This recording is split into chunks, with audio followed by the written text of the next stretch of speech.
Hi ನಮಸ್ತೆ ಎಲ್ಲರಿಗೂ welcome to my YouTube channel. ನಾನು ಇವತ್ತೇನು ಹೊಸ ರೆಸಿಪಿ ತೊಗೊಂಡ್ಬಂದಿದ್ದೀನಿ ಅಂದರೆ ಅಣಬೆ ಗೊಜ್ಜು ಮಾಡೋದು ಹೇಗೆ ಅಂತ. ಅಣಬೆ ಗೊಜ್ಜು ನೀವು ಬೇರೆ ಬೇರೆ ಥರ ಮಾಡ್ಕೊತೀರಾ, ಬಟ್ ನಾನು ಯಾವ ಥರ ಸಿಂಪಲ್ಲಾಗಿ ಹಳ್ಳಿ ಸ್ಟೈಲಲ್ಲಿ ಮಾಡಿದ್ದೀನಿ ಅಂತ. ನಾನು ಅದಕ್ಕೆ ಏನೇನು ಐಟಮ್ ತೊಗೊಂಡಿದ್ದೀನಿ ಅಂದರೆ 2 ಪ್ಯಾಕೆಟ್ ಅಣಬೆನ ತೊಳೆದಿಟ್ಕೊಂಡಿದ್ದೀನಿ, 1 ಗೆಡ್ಡೆ ಈರುಳ್ಳಿ, ರುಚಿಗೆ ತಕ್ಕಷ್ಟು ಉಪ್ಪು, ಒಂದು ಸ್ವಲ್ಪ ಗೋಡಂಬಿ, 1 ಗೆಡ್ಡೆ ಬೆಳ್ಳುಳ್ಳಿ ಬಿಡಿಸಿಕೊಂಡಿದ್ದೀನಿ, ಒಂದು ಸ್ವಲ್ಪ ಕೊತ್ತಂಬರಿ ಸೊಪ್ಪು, ಅರ್ಧ ಟೊಮೊಟೊ ಉದ್ದುದ್ದಾಗಿ ಹೆಚ್ಚಿಕೊಂಡಿದ್ದೀನಿ. ಇದಿಷ್ಟು ಐಟಮ್ ನಾನು ತೊಗೊಂಡಿದ್ದೀನಿ. ಈಗ ಒಂದು ಸ್ಟವ್ ಹಂಚಿ ಬಾಣಲಿ ಇಟ್ಟಿದ್ದೀನಿ. ಬಾಣಲಿ ಬಿಟ್ಟು ಅದು ಸ್ವಲ್ಪ ಕಾಯ್ದ ಮೇಲೆ 3 ಸ್ಪೂನ್ ಅಷ್ಟು ಎಣ್ಣೆ ಹಾಕಿದ್ದೀನಿ. ನಾನು ಅಣಬೆನ ಎಣ್ಣೆಯಲ್ಲೇ ಫ್ರೈ ಮಾಡ್ಕೊತೀನಿ. ಯಾವ ಥರ ಫ್ರೈ ಮಾಡ್ಕೊತೀನಿ ಅಂತ ತೋರಿಸ್ತೀನಿ ನೋಡಿ. ಎಣ್ಣೆ ಕಾಯ್ತಿದೆ. ಈಗ ನಾನು ಅಣಬೆ ಹಾಕ್ತೀನಿ. ನಾನು ಅಣಬೆ ಉಪ್ಪು ನೀರಲ್ಲಿ ಏನು ಬೇಯಿಸಿಲ್ಲ, ಡೈರೆಕ್ಟಾಗಿ ಸುಮ್ಮನೆ ತೊಳೆದು ನೀರಲ್ಲಿ 2 ಸತಿ ವಾಶ್ ಮಾಡಿ ಅಣಬೆ ಹಾಕಿದ್ದೀನಿ ನಾನು. ಇದಕ್ಕೆ ಒಂದು ಸ್ವಲ್ಪ ಉಪ್ಪು, ಒಂದು ಸ್ವಲ್ಪ ಅರಿಶಿನ ಹಾಕಿ ಚೆನ್ನಾಗಿ ಅದು ಬಿಸಿ ಹಬೆಲೆ ಅದೇ ಬೇಯಿಸ್ಕೊಂಡು ಅದು ನೀರೆಲ್ಲ ಬಿಟ್ಕೊಂಡು ಆ ನೀರು ಡ್ರೈ ಆಗೋ ಥರ ನಾನು ಬಾಣಲೆಯಲ್ಲೇ ಬೇಯಿಸ್ಕೊತೀನಿ. ಯಾವುದೇ ಥರ ಮಸಾಲೆ ಆ್ಯಡ್ ಮಾಡಲ್ಲ. ಈಗ ಒಂದು 1/4 ಸ್ಪೂನ್ ಅರಿಶಿನ ಹಾಕಿದ್ದೀನಿ. ಚೆನ್ನಾಗಿ ಅದನ್ನು ಮಿಕ್ಸ್ ಮಾಡಿ ಒಂಚೂರು ಈಗ ರುಚಿಗೆ ತಕ್ಕಷ್ಟು ಉಪ್ಪು, ಸ್ವಲ್ಪ ಉಪ್ಪು ಹಾಕಿದ್ದೀನಿ. ಯಾಕೆಂದರೆ ಅದೆಲ್ಲ ಬ್ಯಾಕ್ಟೀರಿಯಾಗಳೆಲ್ಲ ಹೋಗಬೇಕು ಅನ್ನೋಕ್ಕಾಗಿ ಅವೆರಡನ್ನೂ ಹಾಕಿ ಚೆನ್ನಾಗಿ ನಾನು ಹುರ್ಕೊಂಡಿದ್ದೀನಿ. ಲಿಡ್ ಕ್ಲೋಸ್ ಮಾಡ್ತೀನಿ. ಅದು ಇವಾಗ ತೋರಿಸ್ತೀನಿ ನೋಡಿ ಯಾವ ಥರ ಈ ಥರ ನೀರು ಬಿಟ್ಕೊಳ್ಳುತ್ತೆ. ಆ ನೀರು ಬಿಟ್ಕೊಂಡು ಅದರಲ್ಲೇ ನೀರು ಫುಲ್ಲು ಡ್ರೈ ಆಗುತ್ತೆ. ಡ್ರೈ ಆಗೋ ಥರ ಬೇಯಿಸ್ತೀನಿ. ಅದನ್ನು ಆ ಕಡೆ ಪಾಡಿಗೆ ಅದು ಬೇಯಕ್ಕೆ ಬಿಟ್ಟು ಈಗ ನಾನು ಮಸಾಲೆ ಪೇಸ್ಟ್ ಮಾಡೋಕ್ಕೆ ಒಂದು ಬಟ್ಲು ಇಟ್ಕೊಂಡಿದ್ದೀನಿ. ಇದಕ್ಕೆ 2 ಸ್ಪೂನ್ ಆಗೋಷ್ಟು ಎಣ್ಣೆ ಹಾಕ್ತೀನಿ. ನಾನೇನು ಹೆಚ್ಚಿಕ್ಕಿರೋ ಈರುಳ್ಳಿ ಟೊಮೊಟೊ ಎಲ್ಲನೂ ಹಾಕ್ತೀನಿ. ಈಗ 1 ಗೆಡ್ಡೆ ಈರುಳ್ಳಿ ಉದ್ದುದ್ದಾಗಿ ಹೆಚ್ಚಿದೆ. ಈರುಳ್ಳಿನ ಸ್ವಲ್ಪ ಎಣ್ಣೆಯಲ್ಲಿ ಹಸಿ ವಾಸನೆ ಹೋಗೋ ಥರ ಹುರ್ಕೊತೀನಿ. ನಾನೇನು ಇದಕ್ಕೆ ಜಾಸ್ತಿ ಮಸಾಲೆ ಎಲ್ಲ ಆ್ಯಡ್ ಮಾಡಿಲ್ಲ, ಸಣ್ಣ ಪುಟ್ಟ ಸ್ವಲ್ಪ ಐಟಮಲ್ಲೇ ಮಾಡ್ತಾಯಿರೋದು. ಇವಾಗ ಇದಕ್ಕೆ ನಾನು ಬಿಡಿಸಿಕ್ಕಿರೋ 1 ಗೆಡ್ಡೆ ಬೆಳ್ಳುಳ್ಳಿ ಹಾಕ್ತಾಯಿದ್ದೀನಿ. ಅದ್ರ ಜೊತೆಗೆ ಗೋಡಂಬಿನೂ ಹಾಕ್ತೀನಿ ಈಗಲೇ. ಅದನ್ನು ಎಣ್ಣೆಲಿ ಹುರಿದು ಪೇಸ್ಟ್ ಮಾಡ್ಕೊತೀನಿ.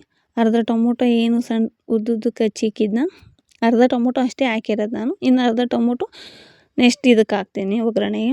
ಈಗ ಅದನ್ನು ಸ್ವಲ್ಪ ಹುರ್ಕೊಂಡು ನೋಡಿ, ಅದು ಚೆನ್ನಾಗಿ ನೀರು ಬಿಟ್ಕೊಂಡು ನೀರಿಗೆ ಇದಾಗ್ತಿದೆ. ಇದನ್ನು ಸ್ವಲ್ಪ ಹಸಿ ವಾಸನೆ ಹೋಗೋ ಥರ ಹುರ್ಕೊಂಡು ಇದಕ್ಕೆ ನಾನು 1 ಚಕ್ಕೆ 4 ಲವಂಗ ಹಾಕ್ತಾಯಿದ್ದೀನಿ. ಇಷ್ಟೇ, ನಾನು ಗರಂ ಮಸಾಲ ಏನೂ ಹಾಕಲ್ಲ. ಇದಿಷ್ಟನ್ನು ಸ್ವಲ್ಪ ಚೆನ್ನಾಗಿ ಎಣ್ಣೆಲಿ ಬಾಡಿಸ್ಕೊಂಡು ಈಗ ಕೊತ್ತಂಬರಿ ಸೊಪ್ಪು ಹಾಕಿ 2 ನಿಮಿಷ ಆಗ ಆಡಿಸಿ ನಾನು ಸಪ್ರೇಟಾಗಿ ಮಿಕ್ಸಿ ಜಾರಿಗೆ ತೊಗೊತೀನಿ. ಈಗ ಮಿಕ್ಸಿ ಜಾರಿಗೆ ತೊಗೊಂಡಿದ್ದೀನಿ. ಇದನ್ನ ನಾನು ಪೇಸ್ಟ್ ಮಾಡ್ಕೊಂಬರ್ತೀನಿ. ಒಂದು ಸ್ವಲ್ಪ ನೀರು ಹಾಕಿ ಈ ಥರ ಪೇಸ್ಟ್ ಮಾಡ್ಕೊಂಡಿದ್ದೀನಿ ನಾನು. ಇಲ್ಲಿ ನೀವು ನೋಡ್ತಾ ಇದ್ದೀರಾ ಅದು ನೀರೆಲ್ಲ ಹೇಗೆ ಇಂಬ್ರುಕೊಂಡು ಆವಿ ಆಗ್ತಿದೆ ಅಂತ. ಇದು ಪೂರ್ತಿ ನೀರೆಲ್ಲ ಇಂಬ್ರುಕೊಂಡು ಆವಿ ಆದಮೇಲೆ ಅದನ್ನು ತೆಗೆದು ಸಪ್ರೇಟಾಗಿ ಒಂದು ಬಟ್ಲಲ್ಲಿ ಇಕ್ಬೇಕು. ಈಗ ಅದಾಗಿದೆ. ನಾನು ತೆಗೆದು ಒಂದು ಸಪ್ರೇಟಾಗಿ ಇಕ್ತಾಯಿದ್ದೀನಿ. ಪೂರ್ತಿ ಎಲ್ಲ ತೆಗೆದು ಬಿಡ್ತೀನಿ, ಏನು ಅದರಲ್ಲಿ ಇಡಲ್ಲ. ಇದೇ ಬಾಣಲಿಗೆ ನಾನು ನೆಕ್ಸ್ಟು ಒಗ್ಗರಣೆ ಹಾಕ್ಕೊಂಬಿಡ್ತೀನಿ. ಇದಕ್ಕೆ 2 ಸ್ಪೂನ್ ಎಣ್ಣೆ ಹಾಕಿದ್ದೀನಿ. ಈಗ ಅರ್ಧ ಈರುಳ್ಳಿನ ಉದ್ದುದ್ದಕ್ಕೆ ಹೆಚ್ಚಿ ಹಾಕಿದ್ದೀನಿ. ಅದಕ್ಕೆ ಅರ್ಧ ಟೊಮೊಟೊ ಏನು ಬ್ಯಾಲೆನ್ಸ್ ಸಿಕ್ಕಿದ್ನ ಅದನ್ನು ಸಣ್ಣದಾಗಿ ಹೆಚ್ಚಿ ಹಾಕಿದ್ದೀನಿ. ಸ್ವಲ್ಪ ಚೆನ್ನಾಗಿ ಇದು ಹಸಿ ವಾಸನೆ ಹೋಗೋವರೆಗೂ ಹುರ್ಕೊತೀನಿ. ಮಧ್ಯೆ ಎಲ್ಲರೂ ಮಾತಾಡುವಾಗ ಸ್ವಲ್ಪ ಹೆಚ್ಚು ಕಮ್ಮಿ ಆಗಿರ್ಬೋದು, ಕ್ಷಮೆ ಇರಲಿ. ಯಾಕೆಂದರೆ ಈ ಹೊಸ್ದಾಗಿ ಮಾಡೋದಲ್ವಾ, ಬೇಗ ಬಾಯಿಗೆ ಏನೇನೋ ಬಂದುಬಿಡುತ್ತೆ. ಎಣ್ಣೆ ಜಾಗದಲ್ಲಿ ನೀರು ಅಂತ ಅಂದ್ಬಿಟ್ಟಿರ್ತೀನಿ. ಈಗ ಮಸಾಲೆ ಏನು ಪೇಸ್ಟ್ ಮಾಡಿದ್ನೋ ಅದನ್ನ ಹಾಕಿದ್ದೀನಿ. ಅದನ್ನು ಸ್ವಲ್ಪ ಹಸಿ ವಾಸನೆ ಹೋಗೋ ಥರ ಎಣ್ಣೆಯಲ್ಲೇ ಹುರ್ಕೊತೀನಿ. ಅದು ಜಾರ್ ತೊಳೆದು ಆ ನೀರು ಹಾಕಿದ್ದೀನಿ. ಸ್ವಲ್ಪ ಅದು ಚೆನ್ನಾಗಿ ಕುದಿ ಬರೋ ಥರ. ಈಗ ಅದು ಚೆನ್ನಾಗಿ ಕುದಿ ಬಂದಿದೆ. ನಾನು ಅಷ್ಟೇ, ಏನು ಸ್ವಲ್ಪ ಜಾರ್ ತೊಳೆದು ಹಾಕಿದ್ನೋ ಅಷ್ಟೇ ನೀರು ಹಾಕಿದ್ದು. ಈಗ ನಾನು ಯಾವುದೇ ಥರ ಗರಂ ಮಸಾಲ, ಧನಿಯಾ ಪುಡಿ, ಮೆಣಸಿನ ಪುಡಿ ಏನೂ ಹಾಕ್ತಾಯಿಲ್ಲ. ನಾವು ನ್ಯಾಚುರಲ್ ಮನೇಲಿ ಏನು ಸಾಂಬಾರು ಪುಡಿ ಮಾಡಿಟ್ಕೊಳ್ತೀವಲ್ಲ, ಆ ಸಾಂಬಾರು ಪುಡಿನೇ ಹಾಕಿದ್ದೀನಿ ನಾನು 1 ಸ್ಪೂನಷ್ಟು. ಆ ಸಾಂಬಾರು ಪುಡಿ ಹಾಕಿ ಚೆನ್ನಾಗಿ ಎಲ್ಲ ಕಡೆ ಮಿಕ್ಸ್ ಆಗೋ ಥರ ಮಾಡಿ ಅದಕ್ಕೆ ಅಣಬೆ ಹಾಕಿ ಬೇಯಿಸಿ ಇಟ್ಟಿದ್ನಲ್ಲ ಅದನ್ನು ಡೈರೆಕ್ಟಾಗಿ ಹಾಕ್ತಾಯಿದ್ದೀನಿ. ಇದಕ್ಕೊಂಚೂರು ನೀರು ಹಾಕಿ ನಾನು ಕುದಿಯೋಕೆ ಇಡ್ತೀನಿ. ಇನ್ನು ಯಾವುದೇ ಥರ ಮಸಾಲೆಗಳನ್ನ ನಾನು ಹಾಕಿಲ್ಲ. ಆವಾಗಲೇ ಉಪ್ಪು ಸ್ವಲ್ಪ ಕಮ್ಮಿ ಇಟ್ಟಿದೆ. ಈಗ ಒಂದು ಸ್ವಲ್ಪ ಉಪ್ಪು ಹಾಕಿದ್ದೀನಿ. ಈಚೆ ಮಳೆ ಸ್ಟಾರ್ಟ್ ಆಗಿದೆ, ಜಿಡಿ ಮಳೆ. ಅದಕ್ಕೂ ಇದಕ್ಕೂ ತುಂಬ ಕಾಂಬಿನೇಷನ್ ಇರುತ್ತೆ. ಇದಕ್ಕೆ ಚಪಾತಿನೋ ರೊಟ್ಟಿನೋ ಹಾಕ್ಬಿಟ್ರೆ ಅಂತೂ ಸೂಪರಾಗಿರುತ್ತೆ.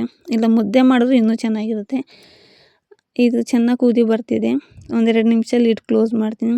ನೋಡ್ತಿದ್ದೀರಾ ಎಣ್ಣೆನೂ ಬಿಡ್ಕೊತಾ ಇದೆ, ಚೆನ್ನಾಗೂ ಗ್ರೇವಿ ಆಗಿದೆ. ಇದಕ್ಕೆ ನಾನು ಕೊತ್ತಂಬರಿ ಸೊಪ್ಪು ಉದಿಸ್ಬಿಟ್ಟು ಮೇಲ್ಗಡೆ ಫಿನಿಶಿಂಗ್ ಆಗೋಗುತ್ತೆ. ಇಲ್ಲಿಗೆ ಗೊಜ್ಜು ಮುಗೀತು. ನನ್ನ ವಿಡಿಯೋ ಇಷ್ಟ ಆಗಿದ್ದಲ್ಲಿ ಲೈಕ್ ಮಾಡಿ, ಕಮೆಂಟ್ ಮಾಡಿ, ಸಪೋರ್ಟ್ ಮಾಡಿ, ಸಬ್ಸ್ಕ್ರೈಬ್ ಮಾಡಿ. Thank you. ಎಲ್ಲರಿಗೂ ಧನ್ಯವಾದಗಳು.